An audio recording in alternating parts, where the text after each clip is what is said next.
Hoje nós estamos aqui numa ocasião muito especial aqui na Academia Brasileira de Ciências para o lançamento de um livro que se intitula Não há Mundo Seguro Sem Ciência, de autoria de Luiz Carlos Dias. O professor Luiz Carlos Dias é professor titular do Instituto de Química da Universidade Estadual de Campinas, da Unicamp, e é membro titular da Academia Brasileira de Ciências. Com graduação em Química pela Universidade Federal de Santa Catarina, doutorado em Ciências Químicas pela Unicamp e pós-doutorado na Universidade de Harvard, ele se destaca na área de síntese orgânica e química medicinal. Luiz Carlos liderou importantes projetos na luta contra a Covid-19, como membro da Força-Tarefa da Unicamp. Suas pesquisas incluem a síntese total de moléculas bioativas e o desenvolvimento de candidatos a medicamentos para doenças parasitárias tropicais. Reconhecido nacional e internacionalmente, recebeu prêmios como a Gran Cruz da Ordem Nacional do Mérito Científico, o Prêmio Almirante Álvaro Alberto, e foi eleito Fellow da International Union of Pure Applied Chemistry, a famosa IUPAC, e da Royal Society of Chemistry. É também autor desse livro, Não há Mundo Seguro Sem Ciência, razão pela qual estamos aqui hoje.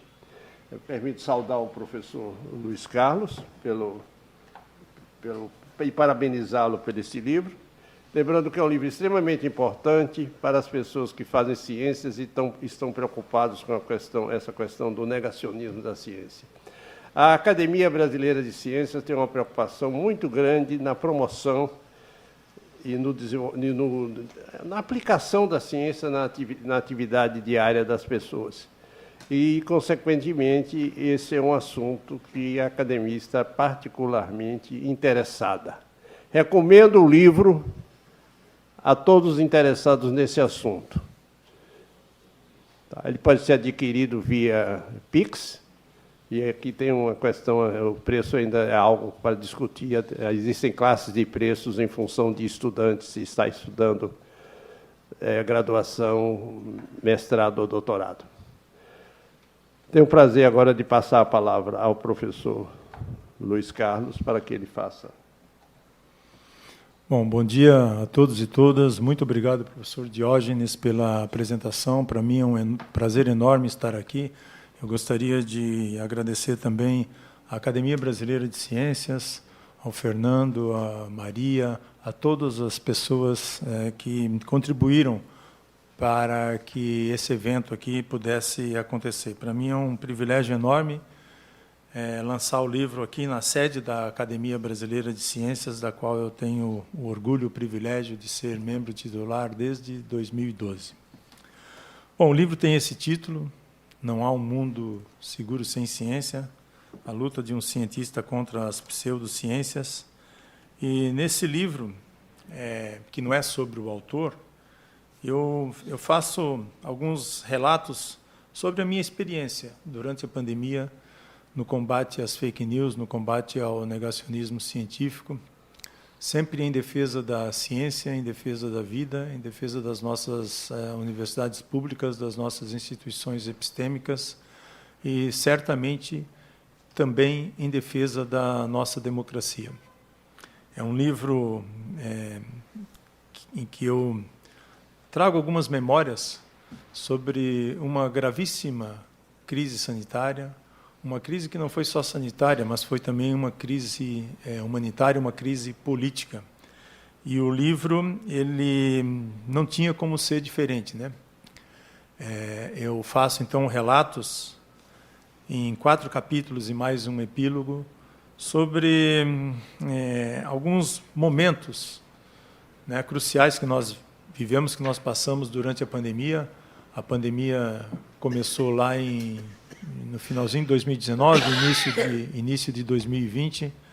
Ela chegou num momento que eu considero que foi um momento muito difícil, né, porque nós estávamos passando por uma fase da nossa política contemporânea também bem complicada, e foram enormes os desafios que nós enfrentamos desde o início. A Organização Mundial da Saúde classificou a pandemia, né, como, na verdade, além da pandemia, além da luta contra o vírus, nós também tivemos que lutar contra uma infodemia, ou seja, um excesso de informações. Um excesso de informações erradas, equivocadas, falsas, de fake news, um excesso de desinformação, mas também um excesso, né, uma grande quantidade de informações baseadas na melhor ciência. Então, infodemia por isso, né?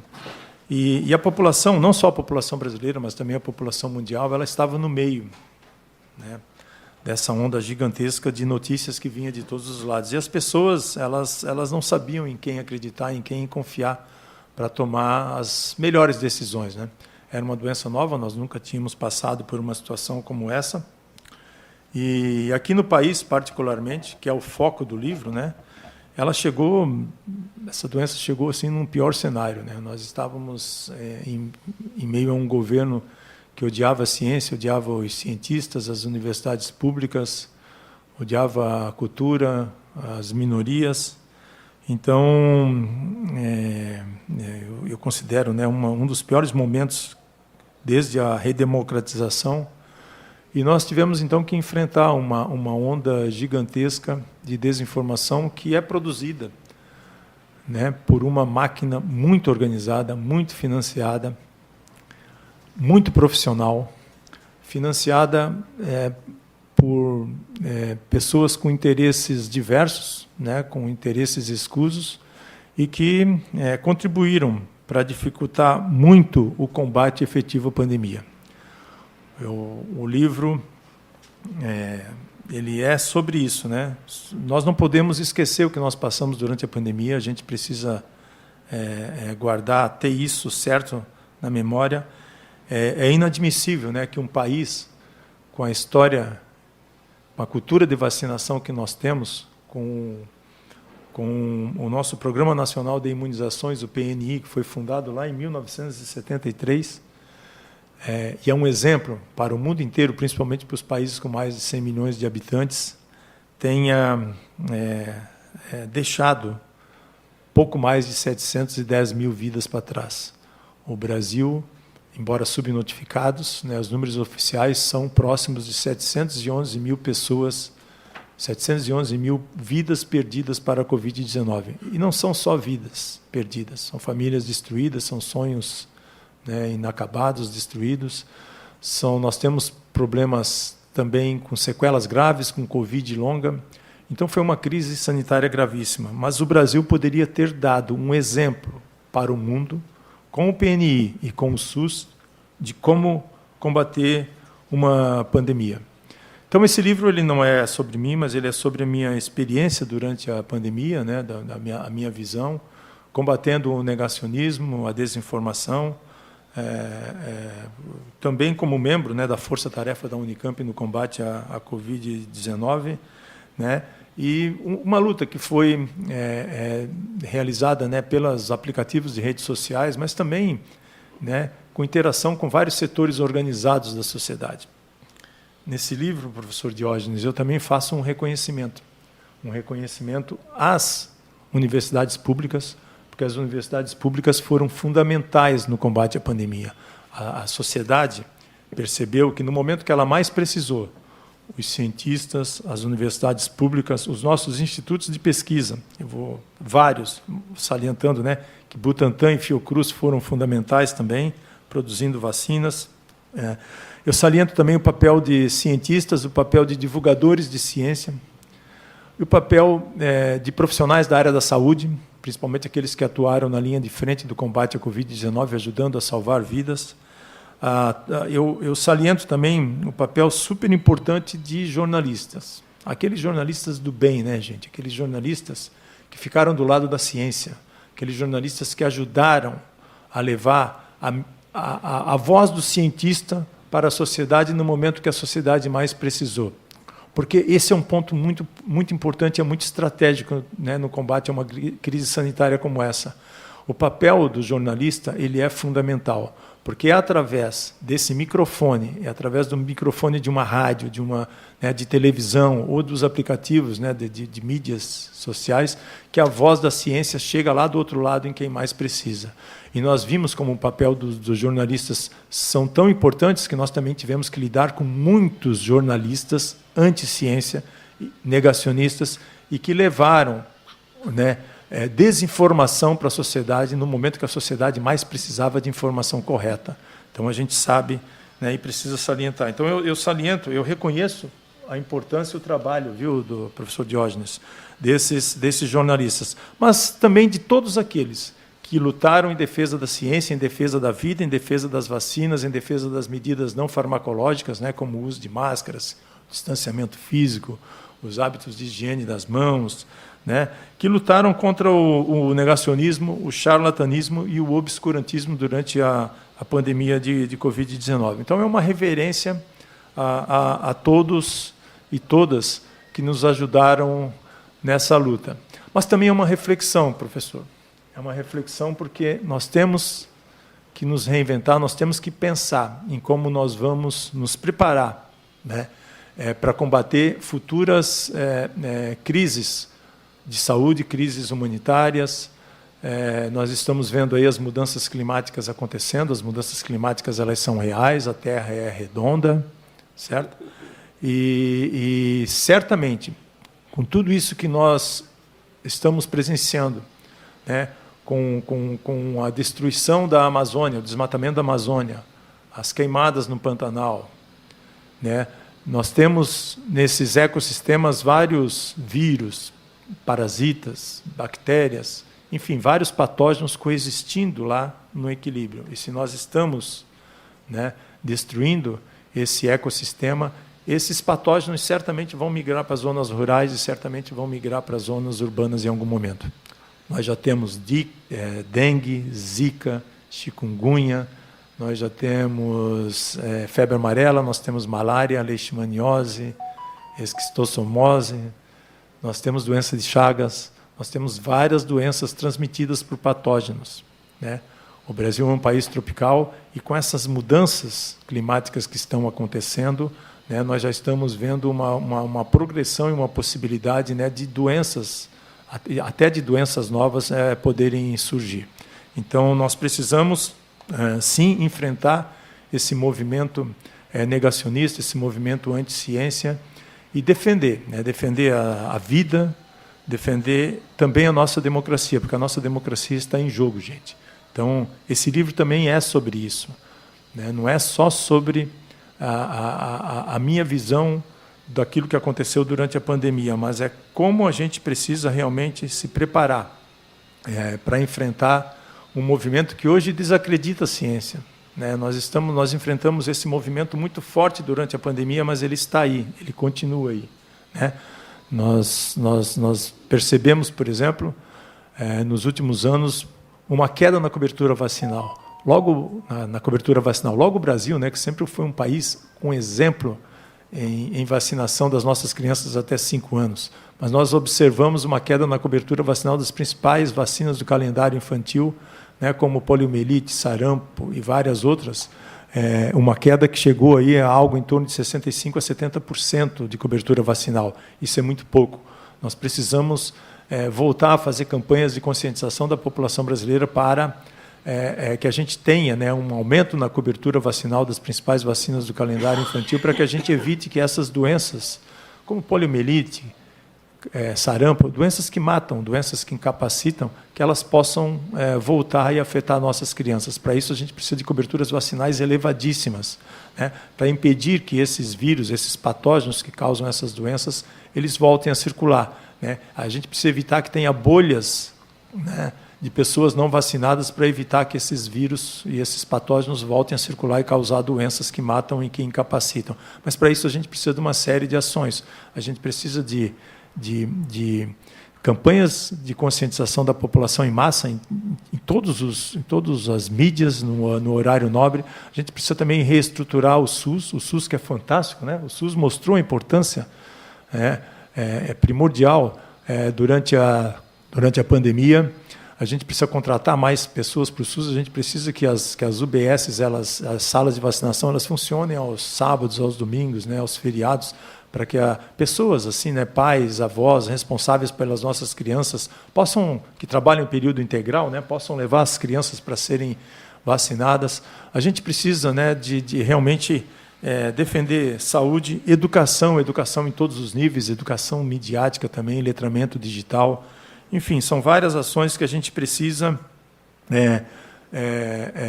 para que a gente continue, né, de forma organizada a defender os bens maiores desse país, né, a população, né, a nossa sociedade, a nossa democracia. Então, hoje, gente, eu posso dizer, pela experiência que eu tive durante a pandemia, atuando em vários níveis, inclusive com vários setores organizados da sociedade, que nós estamos lutando contra um movimento muito forte e muito organizado. Toda vez que nós tivermos uma crise de saúde, uma crise sanitária,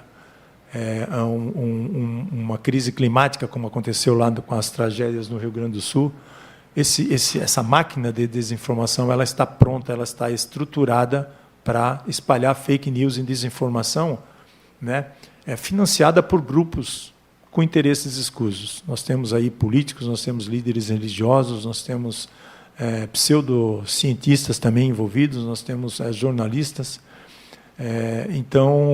E os interesses por trás desses grupos que espalham desinformação são muito diversos. Nós temos aí pauta de valores, pauta de costumes, pautas identitárias, fundamentalismo religioso é algo que a gente deve se preocupar muito. Então, nós precisamos, enquanto cientistas, nos preocuparmos com isso. Nós estamos produzindo conteúdos maravilhosos, fantásticos nas nossas instituições públicas, nas nossas instituições epistêmicas, mas essa ciência que a gente está fazendo, professor, ela não chega lá na ponta em quem mais precisa. A sociedade, ela se informa através daquilo que chega nos aplicativos de mídias sociais, né, de redes sociais, WhatsApp, Telegram, Facebook, Instagram, Rumble e outros, né? E o que chega lá, o que chega para eles são conteúdos, né, que as pessoas vão recebendo nas suas bolhas, e são conteúdos com desinformação, né? E eles têm um ponto de encantamento, né? São fake news, são notícias com caixa alta e com conteúdo emocional muito forte, né? Eles sabem produzir conteúdo com desinformação. E a ciência não tem essa emoção, né? A gente não aprendeu ainda a combater isso e nem a prevenir. Então, nós temos uma longa estrada pela frente, tá? Aqueles que tiverem oportunidade de ler aqui no epílogo, eu faço algumas reflexões sobre como a gente pode se organizar e se preparar para combater essa máquina de desinformação, mas certamente a divulgação científica ela é extremamente importante, né, em vários níveis. Então, é um livro que eu tenho o maior privilégio, né, de escrever, de lançar aqui na Academia Brasileira de Ciências. Eu também tive o privilégio de contar com a colaboração de pessoas que foram fantásticas durante a pandemia. A doutora Margarete Dalcomo, da Fiocruz, ela escreveu a orelha do livro. A doutora Margarete Dalcomo teve uma atuação absolutamente extraordinária durante a pandemia, né? Ela é titular da Academia Nacional de Medicina e me deu o privilégio de escrever a orelha do livro. O doutor Gonzalo Vecina escreveu um dos prefácios. Eu tenho 3 prefácios no livro. Um deles foi escrito pelo doutor Gonzalo Vecina, que é fundador da Anvisa. Eu tive o privilégio de atuar com ele em vários momentos, durante vários momentos nessa pandemia. Outro prefácio foi escrito pela doutora Luana Araújo, né, a infectologista, comunicadora de saúde. A doutora Luana Araújo também fantástica, né, com atuação fantástica durante a pandemia em defesa da ciência. Ela havia sido convidada pelo ex-ministro da Saúde, né, Marcelo Queiroga, durante o governo Bolsonaro, para atuar no Ministério da Saúde, mas ela foi recusada, né, pelo então presidente Bolsonaro, porque ela defendia vacinas, ela defendia ciência, e ela era contra o kit Covid, né, para o tratamento precoce. Ela também escreveu aqui um dos prefácios. E o outro prefácio foi escrito pelo Gustavo Mendes Lima Santos, Todo mundo conheceu o Gustavo durante a pandemia porque ele fazia aquelas apresentações da DICOL, da Diretoria Colegiada da Anvisa, quando dos adventos, né, de aprovação das vacinas contra a Covid. O Gustavo era diretor de assuntos regulatórios, de qualidade e de ensaios clínicos, né, perdão, ele era gerente geral de medicamentos e produtos biológicos da Anvisa, nossa Agência Nacional de Vigilância Sanitária. Hoje ele está emprestado pela Anvisa para o Butantan. E hoje sim ele é diretor de assuntos regulatórios de qualidade e ensaios clínicos lá da Fundação Butantan. Eu tenho 3 pós-fácios também. Esses pós-fácios, um deles foi escrito por um colega, o professor Peter Schuss, lá do Instituto de Física da Unicamp. O Peter, ele me convidou para escrever colunas lá para o Jornal da Unicamp, coisa que eu fiz assim com muita intensidade durante todos os momentos de pandemia. E ele também foi um dos responsáveis por criar a faixa de combate às fake news no portal da Unicamp, em que eu e outros colegas tivemos uma atuação também muito forte, né, combatendo desinformação. Um outro pós-fácil que eu tive o privilégio, né, de receber foi da doutora Rosana Ristman. A doutora Rosana Ristman, ela também teve uma atuação fantástica durante a pandemia. Ela ainda ela atua muito, né, nas redes sociais. Ela é médica infectologista lá do Instituto de Infectologia Emílio Ribas. Ela está sempre aí no Jornal da Cultura falando, né? Então é uma médica fantástica que certamente, né, com as suas intervenções, contribuiu muito para salvar vidas. E o último pós-fácil foi escrito pela querida professora Soraya Smiley. Ela é professora titular da Escola Paulista de Medicina, da Unifesp, e ela é coordenadora do Centro de Estudos Sou Ciência, do qual eu tenho o privilégio também de fazer parte. A Soraya foi reitora, né, da Universidade Federal de São Paulo, a Unifesp, durante 2 mandatos, né, de 2013, se eu não me engano, a 2020 ou 2021. Então, são pessoas assim fantásticas, com quem eu tive assim o privilégio de, em vários momentos durante a pandemia, atuar junto, e até hoje, né, a gente continua aí atuando sempre em defesa da ciência, né? Ciência salva, gente. Ciência salva vidas, ciência salva do negacionismo, ciência salva do charlatanismo, e a gente precisa, né, ter isso em mente e precisa pensar em formas, né, de como nós podemos nos organizar para daqui para frente enfrentar esse movimento negacionista, esse movimento que é anti-ciência. Eu não sei dizer se existe um movimento organizado anti-ciência no Brasil, mas nós temos certamente, né, em vários momentos, pessoas que adotam, né, que defendem pautas anti-ciência. Nós temos que enfrentar o movimento anti-vacinas, que é um movimento criminoso, é um movimento irresponsável, que nunca foi muito forte no país, nunca teve raízes aqui no Brasil, mas ele está crescendo. Ele sempre foi muito forte nos Estados Unidos e alguns países europeus, mas ele está crescendo muito, né, nas mídias sociais. A gente sabe que as redes sociais têm enorme capilaridade para transmitir conteúdos com desinformação, e nós precisamos, sim, nos preparar. Nós precisamos preparar uma nova geração de cientistas atentos a essas questões, atentos à questão da divulgação da ciência para a sociedade, para o público, que é quem mantém, né? Quem é responsável, né, gente, por manter também as nossas universidades públicas, que é quem financia as nossas pesquisas. Então, nós precisamos formar uma nova geração de cientistas e uma nova geração de cidadãos preocupados, né? Preocupados com a defesa da ciência, das universidades públicas, a defesa do meio ambiente, né? Enfim, para que a gente possa ter realmente mais condições e uma estrutura para lutar contra essa máquina de desinformação. Eles vão continuar aí, tá? Eles estão estruturados, mantidos por pessoas, como eu já falei, por interesses escusos. E nós não estamos prontos, nós não estamos preparados. Quando a pandemia chegou, cada um de nós, como eu fiz, como vários outros colegas fizeram, nós lutamos com as ferramentas que nós tínhamos à nossa disposição. Cada um foi, de forma individual, tentando defender a vida, defender a nossa sociedade, defender pais, amigos, irmãos, né? Enfim, mas de uma forma pouco organizada. Então, a gente precisa aprender alguma coisa com tudo que aconteceu durante a pandemia, né? Esse tempo ele não pode ser esquecido. É um tempo para a gente não esquecer. Inclusive, a doutora Margarete Dalcomo escreveu um livro também sobre a atuação dela da pandemia, que eu tive o privilégio também de ler, exatamente com esse título, Um Tempo para Não Esquecer. né? Então, assim, e a gente sabe que o brasileiro é muito bom em esquecer, tá, gente? Então, esse livro, ele é sobre isso, professor, sobre a minha experiência durante a pandemia, mas não só. Eu falo também de coisas que eu atuei também pré-pandemia e a luta que continua, né? A gente precisa continuar, mas também a luta de vários outros colegas muito valorosos, tá? Então, é uma reflexão para que a gente não esqueça. Quem não viveu a pandemia, ao ler esse livro, vai ter uma boa oportunidade de ter uma ideia do que foi a pandemia. E quem viveu a pandemia vai ter a oportunidade de relembrar muitas coisas, ou até de conhecer muitas coisas que nem sabia.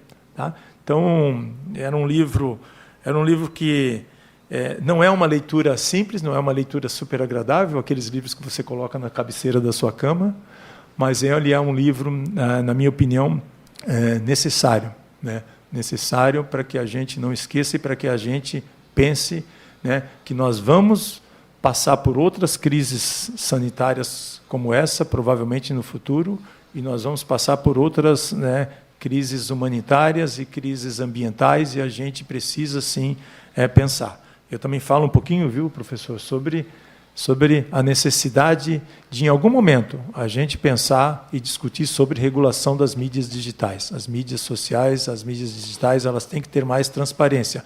A maneira como os algoritmos hoje funcionam, eles favorecem espalhamento e disseminação de conteúdos com desinformação, mentiras.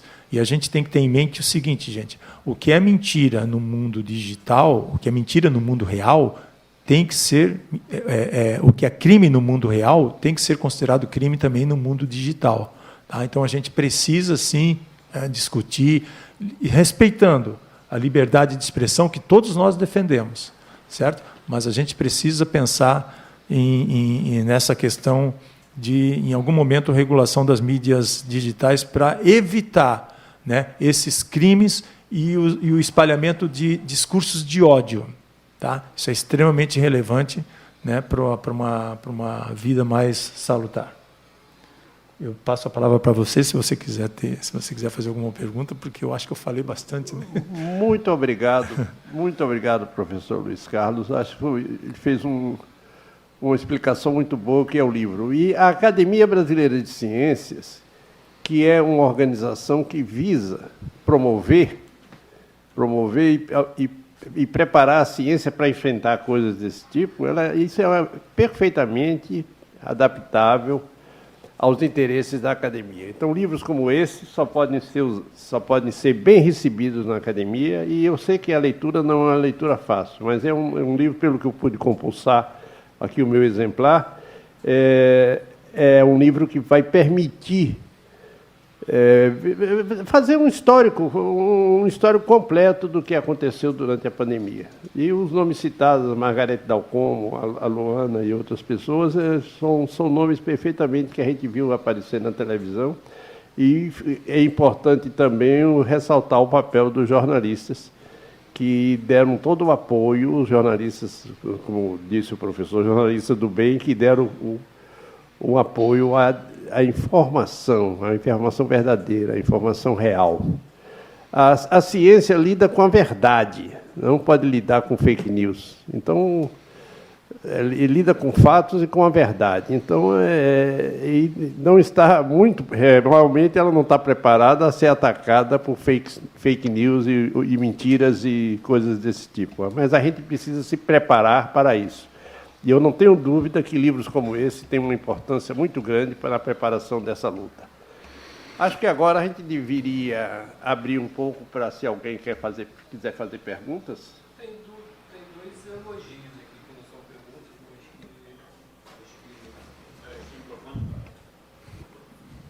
Então, diga. Enquanto ele se prepara aqui para fazer as perguntas, eu vou fazer um comentário em cima do que você falou, né? A ciência, ela é a contínua busca da verdade. A ciência, gente, ela é um processo dinâmico, né, de busca pelo conhecimento. A ciência, ela não lida com extremos, com sim ou com não. E é exatamente por esse dinamismo da ciência que a gente pode ter, hoje, uma evidência e defender uma determinada teoria, mas amanhã ou depois pode surgir novas evidências científicas e a ciência ela pode repensar e pode mudar de opinião. Então, esse é um ponto extremamente importante, mas é isso, é a contínua busca pela verdade. Mas, lembrando, professor, não existe verdade absoluta em ciência. E a ciência, sem dúvida nenhuma, gente, ela tem um papel extremamente importante também na defesa da nossa democracia. Sem dúvida. É a palavra que você já usou ali, instituições epistêmicas. Exatamente. Episteme é justamente aquele conhecimento que você tem em um determinado momento sobre um determinado assunto. Isso é fundamental. Isso pode ser modificado no seguinte, mas sempre se avançando, sempre se progredindo e melhorando esse conhecimento. Quando uma sociedade primitiva, é primitiva aqui no sentido de que, para dizer antiga, não tem nenhum intuito de desmerecer, os homens começavam a descobrir o papel dos alimentos e das substâncias que seriam utilizáveis para eles, né? Desde preparação de solo. Eu estou pensando nos nossos indígenas. Preparação de solo para obter melhores culturas, descobrir coisas como curare, por exemplo, a utilização da mandioca para fazer a farinha sem morrer envenenado, enfim, uma série de coisas. Isso tudo acumula, o homem acumula até chegar hoje à produção de remédios, de alimentos elaborados, de poder se combater as doenças tropicais, que nisso particularmente acho que a academia deu um grande apoio pelo menos tinha aqui dentro dessa casa todos os grandes nomes que estiveram envolvidos no combate às doenças tropicais, a começar pelo grande Oswaldo Cruz, né? Então, eu acho que perfeitamente o local certo para a apresentação disso e para essas conversas é aqui. E eu gostaria mais que se tivesse mais conversas sobre ciências, sobre o papel da ciência aqui na academia. Inclusive, eu avançaria na questão da desigualdade também. Você poder usar a ciência para o combate à desigualdade. Quando desigualdade e melhorar a inclusão, né? Sim. Quando eu falo que a ciência tem um papel fundamental na defesa da democracia, isso está incluso, né? Porque para a gente falar numa democracia real ela implica que todas as pessoas, todas, têm acesso aos mesmos direitos, em termos de saúde, de educação, de moradia, né? Então, a ciência ela é fundamental nisso. E a gente precisa defender a ciência, porque se nós não defendermos, gente, a ciência, nós vamos viver em um país sem futuro. Tá? Eu estava conversando antes aqui com o professor Diógenes. Nós não conhecemos nenhum país que tenha saído da pobreza sem investimento forte em ciência, tecnologia, inovação, educação, saúde. Então, elas são fundamentais. Bom, vamos ali ver se tem alguma pergunta, alguma colocação. São alguns elogios aqui, o pessoal dando parabéns pelas suas contribuições à ciência. A professora Maria Vargas é uma delas, a Maria Meira aqui também falando belíssimo trabalho. A Elvira Saraiva dando parabéns pela sua atuação durante a pandemia, e um comentário aqui maior da Liamara Freire, dizendo que desacreditar da ciência é regredir nos avanços que tivemos durante todas essas décadas. É importante divulgarmos a ciência e fazer campanhas e colocar a sociedade para pensar ciência dentro da educação. E aí, dando parabéns também pelo seu livro. Eu agradeço os comentários, né, de todos. E a gente precisa, né, ter em mente que o futuro da ciência nesse país também vai depender muito da interação maior de cientistas com a sociedade. Nós precisamos ter isso em mente. Eu vi isso acontecer muito durante a pandemia, né? A sociedade ela precisa dos cientistas, gente. Ela precisa dos cientistas mais próximos dela, porque a sociedade ela está sendo bombardeada por essa onda negacionista. E as pessoas, seus pais, meus avós, irmãos, amigos, enfim, elas querem acreditar em alguém, elas querem acreditar em alguma coisa, e o problema é esse, elas acabam acreditando em qualquer coisa que chega para elas assim de forma mais simples, né, de forma mais palatável, e com conteúdos assim com muita emoção, que é exatamente a estratégia de desinformação, por exemplo, da extrema-direita, né? Espalhar conteúdos com desinformação, assim, apelando para o emocional das pessoas. Além, né, tem várias pautas, a gente sabe, né, de costumes, de valores identitárias, como eu já falei, o fundamentalismo religioso, mas eles são muito bons em produzir esses conteúdos. E a estratégia que a gente usou durante a pandemia de só desmentir, gente, olha, é como dizem, né, enxugar gelo.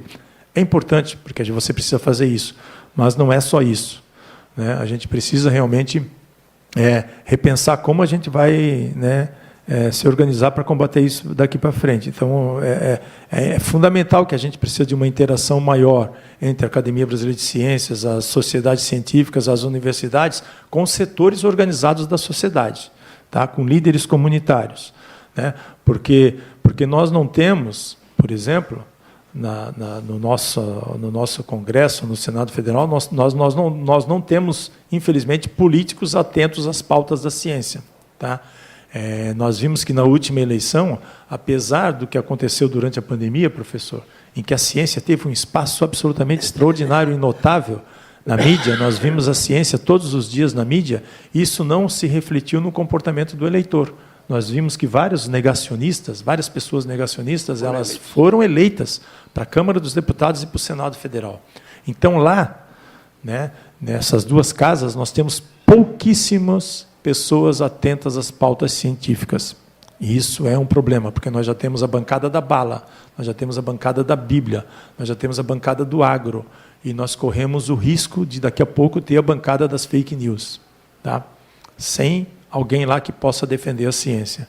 Então, a gente precisa fazer uma reflexão muito grande, porque nós não podemos, gente, aceitar, nós não podemos permitir que pessoas que não têm o menor conhecimento de ciência, como políticos, como a gente viu durante a pandemia, né? Políticos, líderes religiosos, ex-atletas de seleção brasileira, por exemplo, de vôlei feminino, espalhem conteúdos com desinformação sobre ciência sem ter o menor conhecimento de ciência.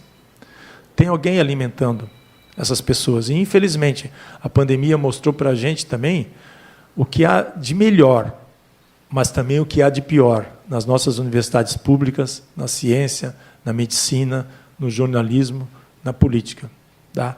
Então, nós não podemos aceitar que discursos de autoridades alimentem fake news, né? E isso aconteceu muito durante a pandemia, tá? Então, nós realmente, o que eu peço, né, no livro aqui, é um maior engajamento de colegas de ciência. Eu sei que não vão ser todos, mas um maior engajamento nessa luta, né? A gente precisa realmente ter coragem de enfrentar, se a gente quer defender alguma coisa em termos de futuro para as nossas instituições epistêmicas, para as nossas universidades públicas, nossos institutos de pesquisa, né, em termos de educação pública, né, gratuita nesse país. A gente corre sério risco de, daqui a pouco, a gente ter um monte de escolas cívico-militares aí pelo país afora, gente.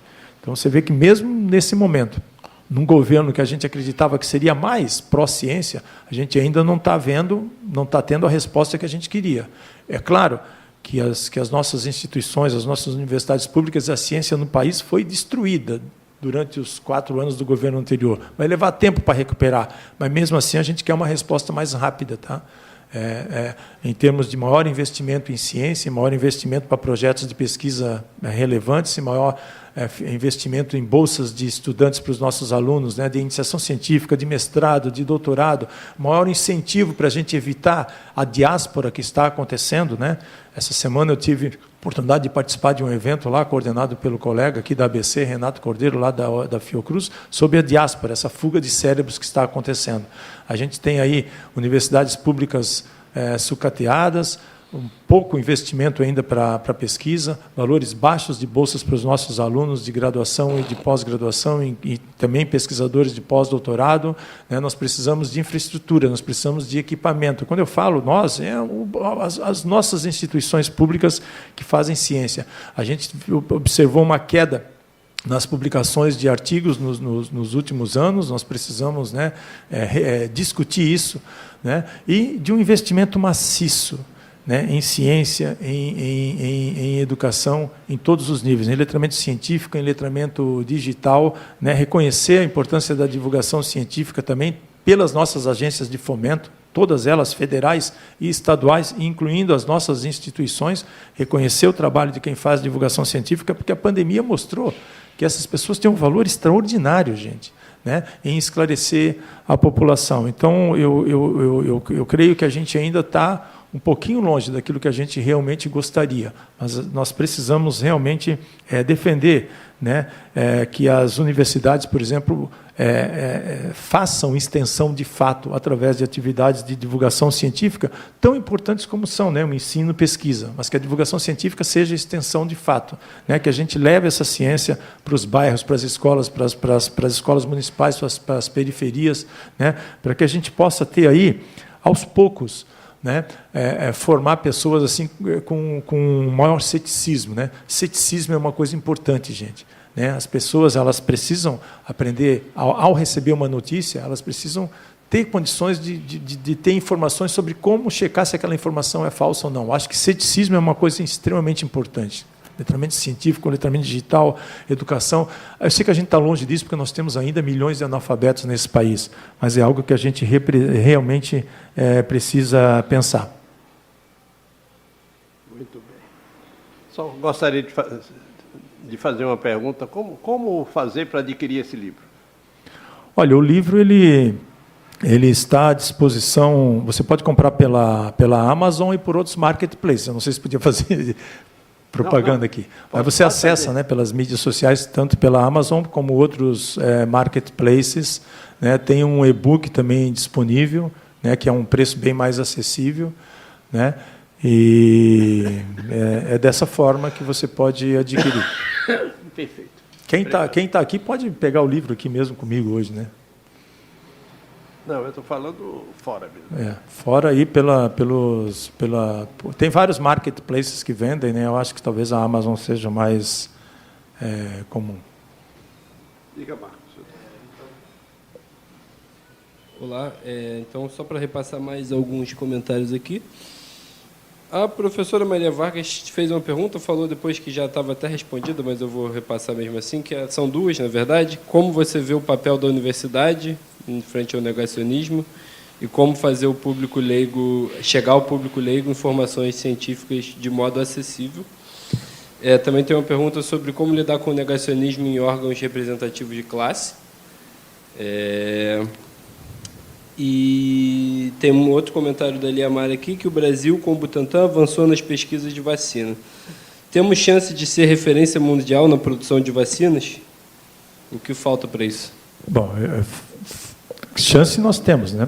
Nós temos o Butantan e a Fiocruz, que foram um exemplo extraordinário, né? Produziram vacinas, né? O Butantan produziu a Coronavac, produz outras vacinas, mas focando apenas na Covid, né? Produziu a Coronavac, e a Fiocruz trouxe aí a vacina da AstraZeneca, né? Trouxe toda a tecnologia. Então, certamente a gente precisa de mais investimentos, mas nós temos outros grupos no Brasil também, né? Nós temos o CT Vacinas lá na Universidade Federal de Minas Gerais, né? Eu cumprimento aqui o colega Ricardo Gazinelli, se ele estiver acompanhando, que também faz um trabalho fantástico. Nós temos vários outros grupos trabalhando nessa área, né? Então, mas certamente o que a gente precisa, né, tentando responder todas essas perguntas, é de uma política de Estado, né? Uma política de Estado para a ciência, tecnologia e inovação no país. Durante o governo anterior, nós não tivemos nem política de governo. Agora nós temos uma política de governo, mas que está muito longe ainda daquilo que a gente precisa. Nós temos que deixar isso bem claro. Tá? Então, uma política de Estado para a ciência, tecnologia, né, para que a gente possa realmente fazer ciência mais relevante até do ponto de vista social, né, para que a gente possa produzir vacinas que a gente possa produzir também medicamentos. Né? Só para fazer uma ponte, eu coordeno um consórcio hoje internacional com 2 organizações fantásticas, sem fins lucrativos, que estão salvando milhões de vidas. Elas são a DNDI e a MMV. Eu coordeno um consórcio internacional para produzir medicamentos para a doença de Chagas e malária. Para você ter uma ideia, nós temos malária no Brasil, nós temos doença de Chagas. E são 2 organizações internacionais, lá de Genebra, na Suíça, que coordenam uma rede para desenvolvimento de medicamentos para doenças que afetam populações desassistidas, vulneráveis, negligenciadas, em países de baixa renda. Né? E nós temos várias outras doenças aqui. Nós temos dengue, nós temos zika, né? Chikungunya, várias outras doenças. Algumas delas têm vacinas, outras delas têm possibilidade, né, de ter vacinas. Mas para doenças parasitárias tropicais, a única doença que tem uma vacina é a malária. Você sabe? Você citou aí colegas brasileiros, né? A malária, ela não é considerada uma doença negligenciada, mas ela afeta pessoas negligenciadas. Ela é a doença que mais mata no mundo entre as doenças parasitárias tropicais. Em 2022, matou 608 mil pessoas, 74% crianças abaixo de 5 anos. 5 crianças morrem a cada 6 minutos de malária no mundo. É inadmissível, né? Então, nós coordenamos esse consórcio para desenvolver um medicamento em dose única para a malária. Mas a malária, professor, é a única dessas doenças parasitárias tropicais que tem uma vacina para uso humano. E ela foi desenvolvida, as bases para o desenvolvimento dessa vacina foram feitas, foram contribuições de 2 colegas brasileiros, a professora Ruth Nussenswein e o professor Vitor Nussenswein. Eles estabeleceram as bases para essa vacina, a Mosquirix, que hoje precisa de 4 doses, só pode ser usada por crianças até 18 meses de idade. Precisa de 4 doses, e depois da 4ª dose, ela tem 33% de eficácia. A gente falou tanto de doses, né, de vacinas de Covid, de eficácia, mas essa vacina vai salvar milhares de vidas, porque ela é exatamente para o público que é mais afetado, que são as crianças pequenas. Né? Então, a gente precisa de investimento para isso, né? Porque para você eliminar doenças, para você erradicar doenças, você precisa de uma série, né, de ações. Você precisa de medicamentos, você precisa de vacinas, você precisa, né, de antibióticos, você precisa de saneamento básico, de água potável, de esgoto tratado, porque essas são as melhores ferramentas de saúde pública. Né? Então, agora, além da política de Estado para ciência, tecnologia, inovação, né? Nós tivemos a oportunidade, né, professor Luiz Davidovich, de falar sobre isso. Eu já citei também a questão da diáspora aqui. Nós precisamos de soluções sistêmicas e nós precisamos, sim, para enfrentar, respondendo uma das perguntas, essa máquina de desinformação, em algum momento nós vamos precisar de alternativas de maior controle das mídias sociais. Elas não podem ter essa liberdade de espalhar conteúdos com desinformação e discurso de ódio, né, sem algum tipo de regulação, na minha opinião. Isso passa. Então, isso também vai precisar de política pública, né, a regulação das mídias digitais, para evitar esse impulsionamento de conteúdos criminosos e discursos de ódio. Não sei se eu respondi todas as perguntas ali, as colocações. Oi? Participação em organismo de classe, sindicatos, quer dizer. Olha, nós já falamos sobre isso, mas nós enfrentamos o negacionismo, principalmente durante a pandemia, isso ficou muito evidente em várias esferas, né? Eu já falei, a pandemia mostrou o que há de melhor e o que há de pior. Na medicina, porque nós vimos isso, nós vimos, por exemplo, né, o Conselho Federal de Medicina totalmente, né, atrelado a uma política negacionista, isso vai continuar, e nós vimos, inclusive dentro das nossas universidades. Né, nós vimos colegas que sentam aos nossos lados, nas reuniões de departamento, na reunião de congregação, nos eventos científicos. Nós vimos membros da Academia Brasileira de Ciências também espalhando conteúdos com desinformação. E é claro que tem uma série de razões para isso, né? Então, assim, são questões políticas, religiosas, financeiras, pauta de costumes, de valores, fundamentalismo religioso é extremamente perigoso, gente. Então, isso está, infelizmente, em vários órgãos de classe, e a gente viu durante a pandemia, particularmente, né, o CFM atuando muito, né, com uma política anti-vacinas e defendendo tratamento sem eficácia comprovada.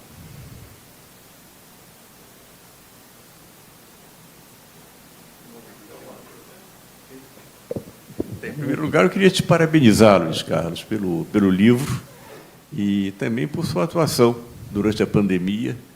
Eu me lembro muito bem da nossa série aqui de eventos semanais, webinários da ABC, na época da pandemia, em que vários temas importantes para o Brasil eram debatidos.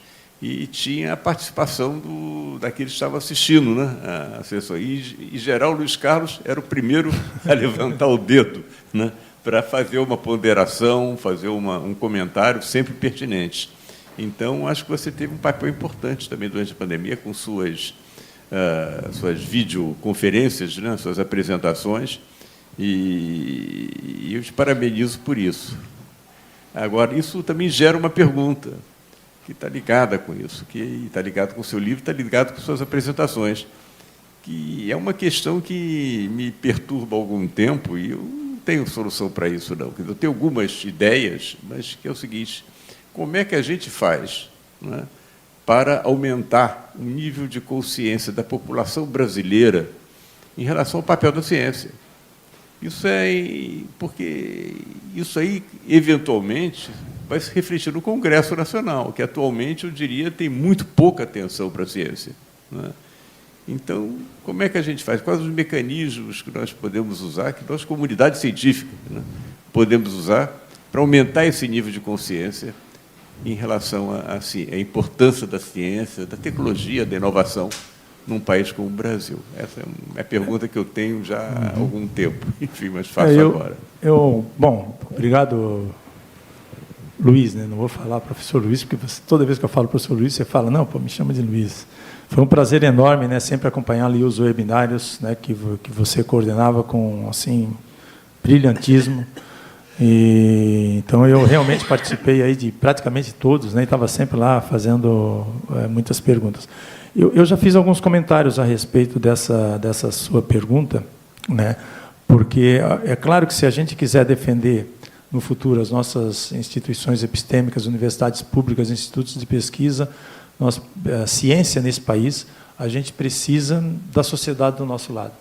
Eu acho que sem o entendimento da sociedade de que a ciência é extremamente importante e relevante para o desenvolvimento e o futuro do país, vai ser muito difícil a gente defender ciência no país. Eu também já falei sobre as últimas eleições para a Câmara dos Deputados e Senado Federal, em que, infelizmente, nós tivemos várias pessoas ali negacionistas que atuaram contra a ciência, atuaram contra as vacinas, atuaram a favor, por exemplo, de tratamentos sem eficácia, eleitas, tanto para a Câmara dos Deputados como do Senado Federal.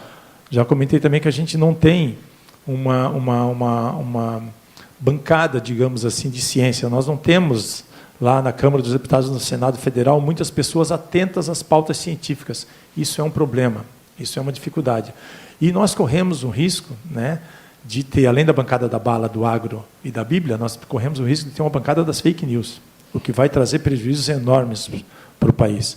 Então, Luiz, eu acho que são várias ações que a gente precisa adotar, inclusive elas estão aqui, ó, na página, algumas sugestões, na página 284. Porque nós precisamos desmontar essa máquina de desinformação, nós precisamos lutar contra essa máquina organizada, financiada, hoje, da extrema-direita, que é quem espalha desinformação. Mas nós precisamos que os nossos jovens, as nossas crianças, se encantem com ciência. E para isso, né, nós estamos produzindo conteúdos fantásticos nas nossas instituições públicas, né? Nós estamos publicando nas melhores revistas, nós estamos participando de eventos e congressos internacionais, mas essa ciência que a gente produz no país, ela não chega lá na ponta. Ela não chega. Então, nós precisamos investir em ações nos bancos, nas praças, né, nos bancos de praças, nas escolas, de ações, de feiras de ciência, de levar realmente a ciência, né, para essas crianças. Eu acho que essa é uma ação importante, mas não é a única, né, porque a gente precisa, né, eu já citei, de uma política de Estado para a ciência e tecnologia no país.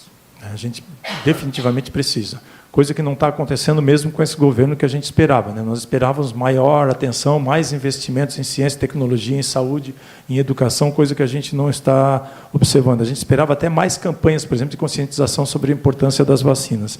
Então, assim, fortalecimento de ciência e educação em todos os níveis, na minha opinião, é extremamente importante. Nós precisamos de letramento científico e letramento digital. Essa é uma coisa relevante, importante. Nós não vamos lutar contra essa máquina de desinformação sem letramento científico e sem letramento digital, sem educação. E isso vem de onde? Começa nas escolas, começam lá com as nossas crianças. Entendeu? As crianças, elas precisam aprender, né, a ceticismo. A gente precisa falar sobre isso, com ética. Né? Porque não é só conhecimento, a gente também precisa discutir muito essa questão de ética, porque o que nós vimos durante a pandemia, com vários colegas nossos espalhando mentiras e desinformação, defendendo pautas, né, ideologias ou questões religiosas, é impressionante. Então, a gente precisa discutir isso com as nossas crianças. Investir em museus, né, museus de ciência. Eu acho que são algumas das ações que eu penso que são extremamente relevantes. E nós precisamos aprender a conversar com a sociedade. Entende? Divulgação científica. Divulgação científica é extremamente importante, né? Valorizar atividades de popularização da ciência. O Ideu sempre defendeu muito isso, né? O Ideu Castro, popularização da ciência, para que a gente possa levar, né, não só a ciência que a gente produz aí, mas que a gente possa despertar essa chama, né, nas nossas crianças, nos nossos jovens, essa paixão por fazer ciência. Então, popularização da ciência, divulgação científica, eu considero como algumas das medidas assim mais importantes e relevantes, mas assim tem que ser uma ação muito integrada. A gente vai precisar também de mais divulgadores de ciência, de mais influenciadores, né? A gente fala muito sobre esse termo, porque as mídias sociais, elas são uma ferramenta importante. A gente não pode esquecer isso, né? Nós precisamos aprender, né, com essa máquina de desinformação hoje que está estruturada, como produzir conteúdos que sejam conteúdos assim que chamem a atenção e que despertem a atenção das nossas crianças, dos nossos jovens, principalmente, né? Eles sabem produzir conteúdos com desinformação, nós não sabemos, né? Eles produzem conteúdos que têm muita emoção, o apelo emocional é muito forte, né? Eles têm um ponto de encantamento, as fake news. A ciência ela não tem isso, a ciência não tem essa emoção, né? Então, a gente precisa realmente pensar em estratégias também de esclarecimento da sociedade através das mídias sociais. Agora, a imprensa também tem um papel fundamental, né? Eu já coloquei aqui que foi através dos microfones dos jornalistas, né, em todas as mídias, que a voz da ciência chegou para a sociedade. Luiz, nós nunca vimos a ciência ter tanto espaço na mídia como teve durante a pandemia. A gente precisa aprender com isso. A ciência estava na mídia todos os dias. Certo? Mas isso não refletiu no comportamento do eleitor. Então, foi algo passageiro. Precisamos repensar sobre isso. Mas o jornalismo, através dos jornalistas, eu vejo como assim, mais jornalistas de ciência. Nós temos muito poucos jornalistas hoje de ciência no país.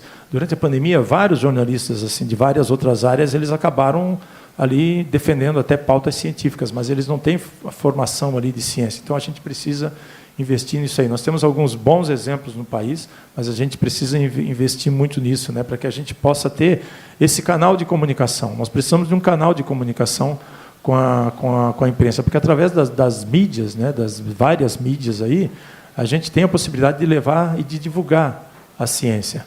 E, obviamente, né, seria ótimo se a gente tivesse parlamentares atentos às pautas científicas, mas esse é um caminho que eu acho que ainda é distante. Mas a gente algumas dessas coisas que eu te falei aí eu coloco aqui no livro, tá? Na parte lá no epílogo, na parte final. Quando a gente olha outros países, né, Luiz Carlos, que estão sendo muito bem sucedidos em termos de empoderamento internacional, né, você vê que a atenção à ciência e à inovação é extrema, desde a criança. Desde o ensino básico, né? Estou falando, bom, a China é um exemplo, é um império em ascensão, digamos, né? E realmente as escolas, o ensino básico lá estão dando grande importância à ciência. E o governo mesmo, né? Quer dizer, outro dia me disseram que o Xi Jinping ele gosta muito de física quântica, veja só, né? Então, ele tem contato com cientistas da área de física quântica, periodicamente, para saber o que está sendo feito, né? Então, acho que isso tem que percolar, usando essa linguagem, né, os mais altos níveis, né, de um país, né, para ser efetivo, né? Então, é isso. Nós tivemos essa liberação do Fundo Nacional de Desenvolvimento Científico e Tecnológico, né, mas no nosso debate lá na Fiocruz eu estava mencionando isso, né, que o FNDCT, que a gente já gosta muito, é importantíssimo para a ciência brasileira, sem dúvida, ele corresponde a 0,1% do PIB nacional. Esse ano são 12 bilhões de reais para um PIB estimado de 12 trilhões de reais. Isso dá 0,1%. Falta 1,9% para chegar a 2% do PIB.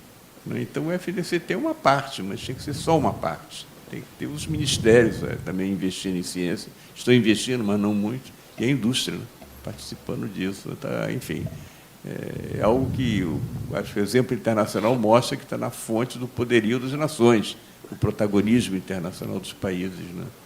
Mas é isso. Se a gente quiser reduzir desigualdades, né, porque esse é um dos objetivos, né, a ciência é fundamental para a defesa da democracia. A democracia, uma democracia real implica em redução de desigualdades, que todos tenham direitos iguais e acesso à saúde, educação, cultura. Nós precisamos realmente investir. Eu não conheço nenhum país que saiu da pobreza sem investir em ciência, tecnologia, saúde e inovação, né? Então, realmente, e aqui a nós, né, cientistas, a gente continua nessa luta, né?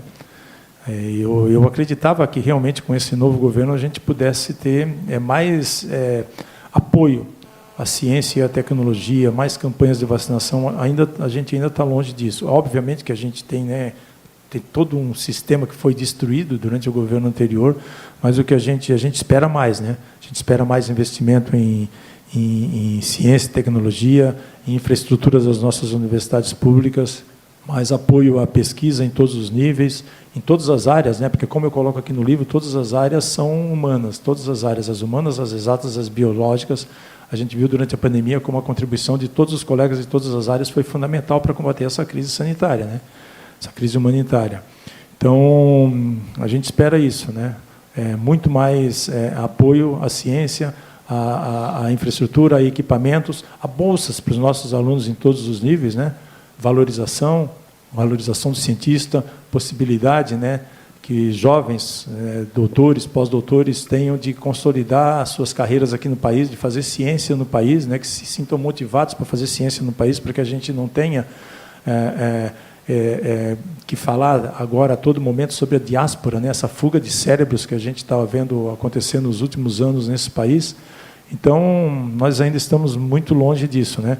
Precisamos de uma ação, professor, muito integrada, né? A Academia Brasileira de Ciências, da Sociedade Brasileira para o Progresso da Ciência, das nossas sociedades científicas, das nossas universidades, né? Interagindo aí com a Câmara dos Deputados, Senado Federal, com quem lá tem algum apreço, né, pela ciência, para que a gente, né, possa vislumbrar, né, que no futuro a gente tenha mais condições de formar uma nova geração de cientistas e até de cidadãos, né, com ética, que é algo que a gente precisa realmente se preocupar muito.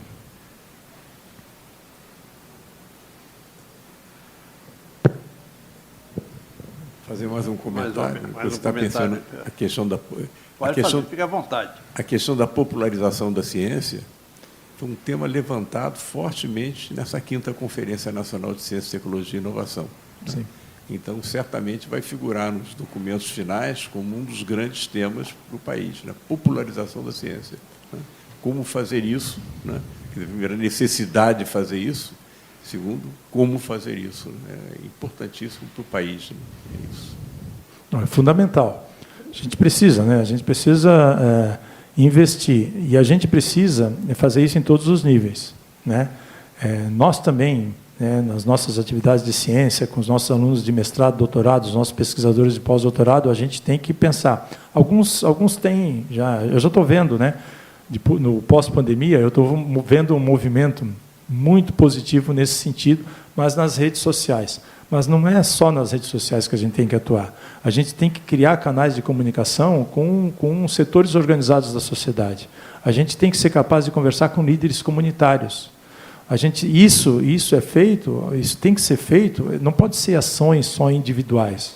Nós temos muitas ações individuais, mas não, isso tem que ser feito também pelas nossas sociedades científicas, entende? Até mesmo pela ABC, SBPC, e todas as sociedades científicas em todas as áreas. Então, eu vejo um movimento nas redes sociais de vários jovens hoje, sim, no pós-pandemia, mas a gente precisa de um movimento mais organizado, entendeu? Porque, senão, nós não vamos ter como enfrentar futuras crises sanitárias. Eu já falei aqui, né? Nós estamos queimando Pantanal, desmatando a Amazônia, daqui a pouco tem vários patógenos lá que vão migrar para as zonas rurais, zonas urbanas, e a gente vai ter outras crises, outras situações sanitárias graves, né? As mudanças climáticas estão aí, né? O clima está mudando, está sendo alterado. Eu já falei, as mudanças climáticas são reais, a Terra é redonda, tal, e a gente pode passar por outras crises sanitárias, como foi a pandemia da Covid-19, em que nós estávamos totalmente despreparados. Mas o que eu estou vendo, Luiz, é que a gente não aprendeu muita coisa com a pandemia, não, viu? Porque todo mundo voltou ao seu normal. A imprensa, você não vê mais pautas de ciência, você vê poucas. Durante a pandemia era normal, foi até muita. Mas só que as pautas vão mudando, né? Porque aí veio a guerra da Ucrânia, aí veio, né, a questão lá de Israel-Palestina, aí vem eleições presidenciais, aí vem eleições municipais, estaduais, aí veio a enchente lá no Rio Grande do Sul, aí veio a pandemia de dengue. Então, as pautas elas vão mudando. E aí a ciência, ela aos poucos foi saindo da mídia. E, então, as pessoas elas esquecem, né? E nós também esquecemos. Nós cientistas, nas nossas sociedades científicas, também parece que esquecemos. Todo mundo voltou ao seu normal, né? Fazer seus trabalhos nas suas instituições, que são muito relevantes, mas é como se a pandemia passou e tudo que aconteceu e não, parece que a gente não aprendeu muita coisa, e a gente precisa aprender, né? A gente é ótimo em esquecer, mas a gente precisa aprender para que a gente possa ter mais condições de enfrentar a próxima crise, que certamente vai ter, ou pelo menos ajudar a preparar uma geração, né, que possa enfrentar melhor do que nós enfrentamos, né? Porque tudo que aconteceu aqui no país não pode acontecer, né? Se alguém lembrar do que aconteceu lá da tragédia em Manaus, em que faltou oxigênio até para crianças prematuras, para bebês prematuros, como é que pode um país com vacinas, tinha vacinas, né, a vacinação estava começando naquele momento, defender órgãos, né, oficiais do Palácio do Planalto defenderem uma política com kit que não precoce, né, kit Covid, o aplicativo Tratekov, não sei se vocês lembram disso, aquele aplicativo que qualquer pessoa ia lá, colocava nome, idade, tal, e saiu com a mesma receita, não importa se era criança, adulto, gestante, com comorbidade, sem comorbidade, saiu com cloroquina, ivermectina, azitromicina. Deu o que deu lá, eles defenderam imunidade de rebanho, algo que não existe, por uma doença que mata, que incapacita, que deixa sequelas, só existe com alta cobertura vacinal, e a gente viu aquela tragédia com mais de 4.000 pessoas morrendo por dia. Como é que isso pode acontecer, gente? Isso não pode ser normalizado, né? E se a gente deixar as coisas como estão e não se movimentar, no sentido de se organizar, isso vai voltar a acontecer, entendeu? Governos mudam, e daqui a pouco a gente pode estar de novo sujeito a um governo também anti-ciência, que odeia livros, que odeia intelectuais, que odeia inteligência, né? E que odeia educação, que odeia cultura. E aí? Então, nós precisamos repensar e refletir para que a gente possa estar melhor preparado. O meu livro é muito sobre isso, né? Não é só sobre a pandemia, mas é também sobre, olha, a gente precisa pensar em maneiras de se organizar. Não só fazer uma luta individual. A pandemia chegou, a gente foi ali, vários colegas, né, lutando de forma individual com as ferramentas que a gente tinha. Não é a maneira de você lutar, gente. Não é o certo. Não tinha uma organização. Então, era um esforço, e nós saímos da pandemia por causa do esforço de muitas pessoas que foram gigantes no enfrentamento a esse movimento negacionista, tá? Mas a gente precisa pensar em ações mais coordenadas. Por isso, as nossas instituições elas são fundamentais. As nossas sociedades científicas, a ABC, a SBPC. Então, a gente tem que realmente pensar e refletir. Nós precisamos nos reinventar enquanto cientistas. Interessante que a Academia de Ciências da França, por exemplo, tem uma participação grande num projeto de mão na massa, né, de aprendizado, ciência com mão na massa. Eles treinam professores de educação básica para fazer isso com as crianças, né? Lá nos Estados Unidos, você tem o hands-on, também é mão na massa, né, que envolveu até prêmio Nobel nessa história. Tá certo? É verdade. E aqui no Brasil, a Academia Brasileira de Ciências já teve uma participação, né, no mão na massa. Agora, o problema é que sempre assim, está muito centrado, como você disse, em certas pessoas. E acaba, as pessoas morrem, as pessoas vão para outras coisas e aí acaba o processo. Mas eu acho que sim, eu acho que é uma coisa que tem que ser pensada, tem que ser feita, né? E as sociedades científicas têm uma responsabilidade nisso, sim. E veja só, que a Academia de Ciências da França envolvida com a educação básica. Esse pessoal nos Estados Unidos envolvidos com a educação básica. Né? Então, é lá que começa. Né? Eu acho que a gente precisava fazer mais disso. E outro ponto que me ocorre também são essas colunas do jornal, que eu acho que você é um excelente candidato também para fazer isso, né? Mas feita pelo Marcelo Viana na parte de matemática. São colunas fantásticas. Roberto Leite fez isso durante muito tempo, parou agora, né? Mas também é algo que eu acho interessante fazer. Aí para um público, não é um público mais selecionado, né? Mas também é interessante chamar a atenção, porque a coluna do Marcelo Viana é lida por jovens, porque são sempre problemas interessantes que ele traz, né? Então, também é um mecanismo. Eu acho que a gente tem que usar vários mecanismos aí. Eu estou querendo muito ler seu livro, acabei de comprá-lo, para ler sobre essas questões, que são questões muito importantes, realmente, para a ciência e para o Brasil, né? Essa questão das colunas, obviamente que ela é importante, são várias ações que são necessárias, né? Ela é importante. A única crítica que eu faço não é com relação aos colunistas, é com relação à política dos jornais, porque as colunas deveriam ser de acesso aberto nessa área de saúde e não são. Tá? Então, eu não sei se a ABC pode, por exemplo, tentar conversar com os jornais. Por exemplo, o Sou Ciência, lá com a Soraya Smiley, né, o Pedro Fiore, eles têm uma coluna na Folha de São Paulo. Mas nós participamos, inclusive, né, Débora, de uma reunião essa semana, e eu fiquei surpreso com o número de acessos na coluna. A coluna com mais acessos tinha 8.000 acessos. Pois é, Luiz, aí eu perguntei, falei, pô, por que tão pouco? Com temas tão relevantes, uma coluna tão importante num espaço tão nobre, que é a Folha de São Paulo. Porque os acessos são contabilizados apenas para das pessoas que têm acesso, que são assinantes, que pagam. Ou seja, e as pessoas algumas pessoas que têm acesso, elas podem transferir o link aberto para poucas pessoas. Então, assim, eu acho que isso seria interessante. Eu deixei essa colocação para a Soraya de que essas colunas elas pudessem ter, por exemplo, um acesso aberto para todo mundo, entendeu? Ao invés de, porque senão, se ficar só para assinantes, o universo ele é muito limitado. Eu fiquei extremamente surpreso com tanto de acesso. Eu acho muito pouco. Por um espaço tão importante. Pois é, extremamente reduzido esse número de acessos. Eu acho que isso tem que ser... Então, são ações como essa que eu acho que tem que ser adotadas, né? Agora, é claro que assim, a gente tem que usar o espaço nas mídias, todos os espaços possíveis, né? Rádio.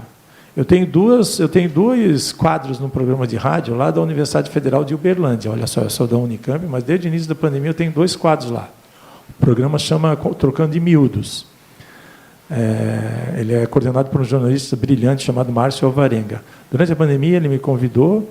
Eu tenho um quadro chamado Campanha de Vacinação contra a Desinformação e um outro, Ciência em Tempo de Avanço.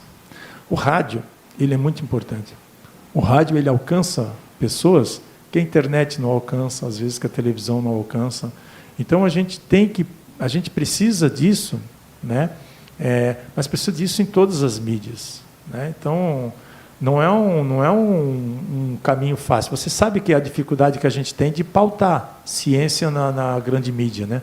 Nos grandes telejornais, quando tem tantas outras pautas que para eles são mais interessantes. Quando tem uma crise, aí não, aí eles vêm para o cientista. Foi bom que a pandemia deixou claro para a mídia que, olha, a gente está aqui. Mas, né, a gente não pode estar aqui só para falar sobre algo que aconteceu e como combater. Não, a gente também tem que pensar em como a gente pode se organizar para que essas crises, ou para evitar que crises como essa aconteçam, ou que a gente possa, né, estar melhor preparado. Então, é um caminho muito longo. Eu acho que ter jornalistas atentos a pautas científicas também né, em cada uma das mídias é extremamente relevante. Infelizmente, o que a gente viu foi que, nos últimos anos, eles deixaram isso de lado, né?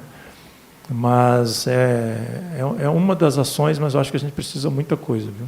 Mas se a ABC puder, de alguma forma, aí, poder conversar com esses jornais, aí, mídias, para liberar o acesso, seria muito interessante. Porque tem tanta coisa legal escrita, né? Outro dia eu vi um caos do Marcelo Viana sobre o PI, mas eu não assino o jornal. Então, eu recebi de um colega que assina a matéria, né? Se não me engano, na Folha de São Paulo, né? Sobre o PI, né? O número PI, um caso bastante interessante. Então, eu acho que nós temos que procurar, viu, deixar esses acessos abertos. Aí. Não pode ser tão elitista, não. É um espaço importante demais para a gente não aproveitar mais.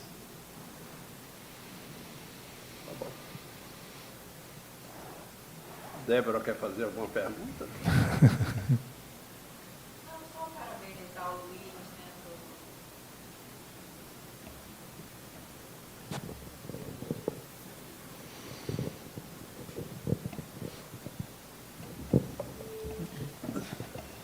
Parabenizar muito, Luiz, não só, né, pela concretude do seu trabalho árduo, né, que você vem fazendo, que está aqui, né, nas nossas mãos agora, né, Luiz Davidovich, o livro, mas tudo que você, né, nos proporcionou, fez, iluminou, né, durante os anos de pandemia. Nossa, te ouvi ali, né, assim, tantas vezes a gente em casa, solitário, isolado, sofrendo, e aí vinha você, né, às vezes até para nós cientistas, às vezes dá uma clareada, porque nem todos, né, somos, né, da área, né, de virologia, epidemiologia, então foi assim foi muito importante mesmo, né, assim, a gente se falou muito durante a pandemia, acho que na verdade a gente se conhecia antes, mas eu acho que a gente se tornou amigo, né, Luiz, eu e você durante a pandemia, acho que até por todo o sofrimento que todos nós estávamos passando, e ali foi um lugar, um espaço, né? Eram tempos inéditos em que vínculos foram criados, e é por isso até que eu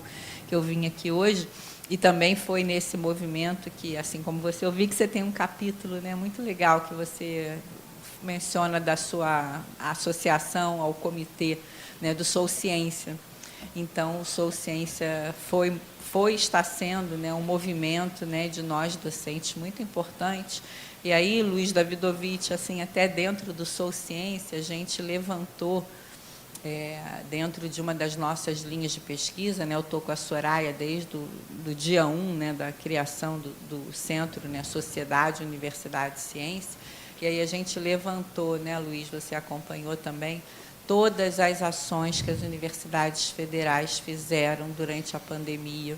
E a gente tem lá na página do Sou Ciências um painel com quase, 1.500 ações, né? As universidades chegaram aonde os governos não chegaram, fizeram coisas em locais remotos onde ninguém foi, falando com pessoas que ninguém queria ouvir, né, assim, pessoas de rua, indígenas. Então, foi ali E aí dá muita tristeza a gente ver como as nossas universidades federais estão hoje em dia, né, apesar do nosso governo, e, né, nem esse trabalho recente, né, essa importância gigantesca, está tudo ali catalogado. Né, a gente fez esse painel muito bonito. E agora, mais recentemente, também com a ajuda do Luiz, né, o trabalho do Luiz não transcende esse livro, a gente acabou de ouvir ele mencionar que também fala em rádios e etc., mas também no Sou Ciência a gente está fazendo um repositório, né? Porque a gente não pode esquecer, acho que você trouxe uma coisa importante, né? Parece que acabou a pandemia e a gente voltou, né, como se fosse assim um nó na linha do tempo, aquilo não deixou muitas marcas nas pessoas. Eu também tinha uma expectativa de que a gente iria aprender que o mundo seria diferente, que nas relações humanas, não sei. E o que a gente vê é que, de repente, a gente parece que retoma, né, a um estilo de vida pré-pandêmico que a gente poderia ter repensado e não repensou. E aí a gente está fazendo também, Luiz Davidovich, um painel super bonito, que é um repositório de tudo, da necropolítica na saúde que aconteceu no país. Então, é importante a gente deixar esse registro para as próximas, assim, o que aconteceu. Então, todos os depoimentos, como se comportou o Conselho Federal de Medicina, como se comportou todos os ministérios. Então, está sendo isso compilado, assim, o Luiz tem acompanhado esse trabalho, e até para os estudantes de medicina que vão, eles precisam ser formados a partir de agora, conhecendo, né, esse momento, né, o que os seus pares, inclusive, fizeram e como se posicionaram num momento tão crítico como o que vivemos. Então, a ideia é que a gente tenha um memorial, né? A gente está juntando toda essa documentação e aí eu acho que, até dentro do que o Luiz falou, talvez a gente possa, nessa ideia dos jornais tornarem, pelo menos essas sessões, né, que são de interesse público, né, como, né, por que só os assinantes, né? E, eventualmente, o Luiz aqui mencionou da academia, o SBPC, eventualmente até as matérias, depois de 15 dias, né, poderiam ir para os sites. Né, assim, para que o jornal interessa manter fechado um texto que o Marcelo Viana publicou sobre o PI daqui a 15 dias? De repente, pode não ser exatamente junto, mas um tempo depois, isso pode também ir gerando repositórios que podem ser usados por escolas, a Academia Brasileira poderia organizar em tópicos, a SBPC, enfim, a gente realmente, essa eventual parceria com os jornais, mas não só com eles, poderia ser uma coisa interessante, se não no dia da liberação da matéria, por questões financeiras dos jornais, mas o que interessa é manter o artigo do PI daqui a um mês, né, fechado ainda e não divulgar. Né, então, a gente poderia, nem que seja, fazer parcerias e organizar e agrupar e publicar essas coisas e traduzir isso para que seja utilizada nas escolas. Acho que o Sou Ciência tem cada matéria, os textos que a Soraya, que o pessoal escreve, são, assim, fantásticos, né? Assim, fantásticos. E fica realmente restrito a esses 8 mil, 6 mil, 5 mil leitores assinantes.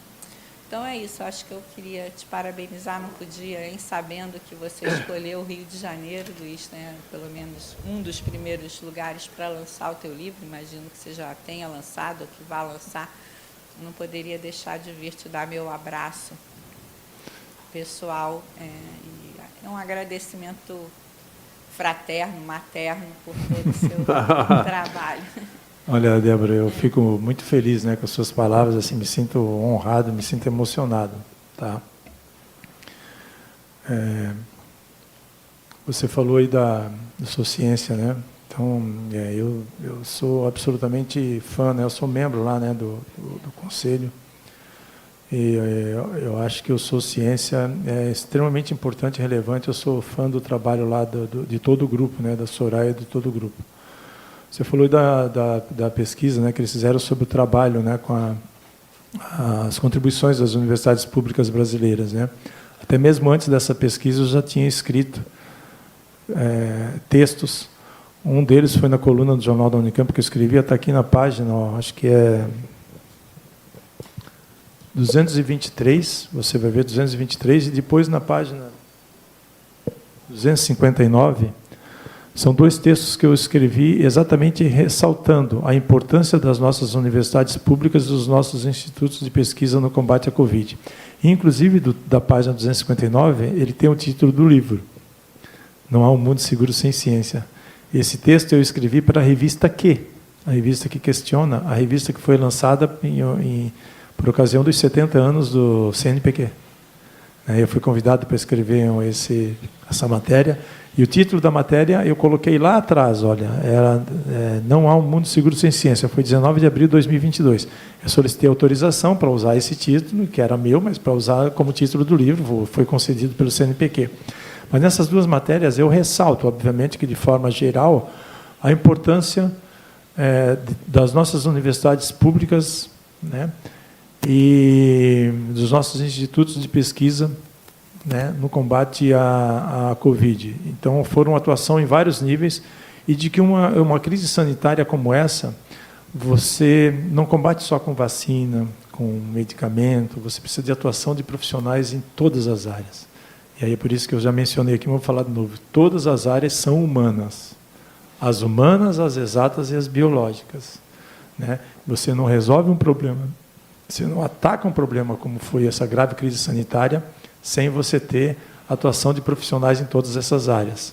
A gente vai ter por muito tempo aí sequelas da Covid, a gente tem pessoal aí de várias áreas, né, atuando. Então, isso mostrou a importância de investimento em todas as áreas, né? Não só nas exatas. Quando a gente fala em ciência e tecnologia, parece que a gente só está defendendo a área de exatas. Não, gente, a gente precisa realmente de investimento, né, em todas as áreas. Então, esses dois textos eles são sobre isso. Obviamente que o trabalho, né, do Sou Ciência, com essa pesquisa, levantando vários pontos, ele é fundamental. Né? Gostaria muito que isso tivesse um espalhamento maior, uma disseminação maior, né, para a sociedade, para que a sociedade tivesse um entendimento. A sociedade teve, porque via na mídia. Mas agora a ciência saiu da mídia, porque outras pautas chegaram. Então, mas a gente precisa muito, sim, realmente de atuações mais concretas. O Sou Ciência é fantástico, por isso que eu não entendo por que o blog da Folha limita as colunas só para assinantes, entendeu? É muito pouco. Obrigada, Luiz. Obrigado. A senhora quer por favor, hein? Nenhum comentário, tá bom? Muito obrigado. Muito obrigado, viu, Ana? Obrigado pela presença. Ana, querida, do INCT e Inofar, muito obrigado pela presença. Professor Luiz Carlos, lá em Niterói, eu recebo muito santinho do capitão Espinafre, do pastor Caramelo. Quando é que eu vou receber um santinho do candidato químico Luiz Carlos? Assim, com roupa do Breaking Bad, mas candidato mesmo, uma vaga na Assembleia. Se puder ser com a camisa do Vasco e você usar a camisa do Vasco, eu arrumo para você. Senão... Pergunta assim, você tem planos... Eu acho muito legal você lançar isso na Academia Brasileira de Ciência, lançou em São Paulo também, não é isso? Mas eu queria ver isso assim, sendo lançado nas livrarias. Tem uma livraria lá perto de cá, ainda existem livrarias, né? Apesar da internet, né? Tem a Livraria Travessa, tem uma lá perto de casa, eu passo por lá de vez em quando, e tem aquelas rodas, a gente faz uma roda, ela enche de gente lá para conversar com autor ou autores ou autoras do livro, né? Então, seria bacana, eu acho que é um livro importante e que tinha que estar lá nas prateleiras lá das livrarias. Isso eu estou negociando com a editora, mas eu digo para você assim, ó, que eu fiz um evento de lançamento lá na Universidade Federal de Uberlândia, onde eu tenho esses 2 quadros na rádio. Mas tinha muita gente. Mas não eram pessoas da universidade, não. Sabe quem eram? Pessoas que ouviam os meus quadros na rádio, que queriam ir lá me conhecer pessoalmente. Então, eu tenho várias fotos, assim, tinha, sei lá, 150 pessoas, mais ou menos. Foi um evento... Até me surpreendeu, porque a universidade estava em greve. E, então, não tinha estudantes e não tinha os docentes. Mas o público que foi lá foi público de fora da universidade. Eu fiz um evento em Balneário Camboriú. Balneário Camboriú é um antro, um reduto da extrema-direita brasileira. E se fosse um livro sobre culinária, eu ia ter todos os meus amigos e todos os meus familiares bolsonaristas lá participando. Mas eles não foram. Porque é um livro, né? Infelizmente eles não foram, porque é um livro, eles sabem do que se trata o livro, eles sabem da minha atuação. Mas foi um livro, foi um evento que foi organizado lá na UDESC, na Universidade do Estado de Santa Catarina. E Balneário Camboriú, muita gente me questionou, você vai ter coragem de ir lá? E eu fui. e tinha muita gente, mas muita gente, de fora do meio acadêmico. E como eu sou bem conhecido lá, tinha muitos políticos, né, vereadores. É uma época que todo mundo aparece, né, candidatos a vereador, a prefeito, a vice-prefeito, enfim, estavam todos lá. Então foram 2 eventos assim, ó, que eu fiz fora, sabe, para pessoas fora do nosso meio e com muita gente. Fiz um na Sociedade Brasileira de Química, que aí todo mundo que está ali é da área, né? E fiz um lá na Livraria da Vila, também em São Paulo. Teve uma boa participação, eu também fiz um debate. E aí, claro, as pessoas que foram lá, a maior parte assim, eram pessoas que estavam ali, ou meio a meio, assim, entre pessoas que não são do meio acadêmico, né, não são conhecidos e de fora. Agora eu vou na Bienal do Livro, dia 11. E o público da Bienal é um público... Não sei como é que vai ser lá, mas assim... Então eu estou promovendo alguns eventos, né? Tem outros pequenos assim em universidades, mas aí esses aí só tem pessoal da própria universidade, né? Eu diria que esse de Balneário Camboriú e o de Uberlândia, eles me surpreenderam pela quantidade de pessoas que teve e pelo fato de serem pessoas nada ligadas à universidade. Que esse é o nosso objetivo, né? O livro é escrito numa linguagem assim que pessoas leigas podem ler. Não é um livro científico, não é um livro científico. A pandemia ela foi uma crise humanitária, ela foi uma crise política. O livro também tem um conteúdo, claro, político, não tem como a gente não abordar isso. Mas, assim, ó, eu só não resisti, eu acho que 2 ou 3 páginas que eu falo um pouco sobre a química de vacinas, né, de anticorpos, porque são tudo aminoácidos, proteínas, né? Isso eu dou aula para ligas de infectologia, de imunologia, de estudantes de medicina, né, bioquímica, isso aí a gente dá aula, é normal. E aí são só 2 ou 3 páginas que eu não resisti e eu falei sobre isso, os componentes químicos maravilhosos, né? Até a cloroquina e ivermectina são moléculas químicas lindas, maravilhosas, elas foram mal usadas, infelizmente, né? Mas elas são substâncias que têm a sua importância na nossa história. Então eu procurei escrever assim de forma que pessoas que não são do meio acadêmico podem ler isso aqui tranquilamente, entendeu? Não é uma leitura mais agradável, mas eu penso ser uma leitura necessária. Mas eu estou em vista aí, viu, Luiz, de outras conversas de outros eventos, para levar assim o máximo que eu puder, né? Eu visitei 2 escolas técnicas, uma em Campinas e uma em Limeira, e eu levei os livros, eu não vendi os livros, eu dei os livros de presente lá, para quem queria. Saíram, acho que 80, 83, 84 livros, lá em escolas, escolas técnicas ali da região de Campinas e de Limeira. Então, agora eu vou numa outra em Hortolândia. Estou para organizar, agendar a data. Então, assim, tem vários eventos assim que estão sendo ainda planejados, né? Então, mas já estou cansando um pouquinho, já estou querendo descansar disso aí. Cansa bastante.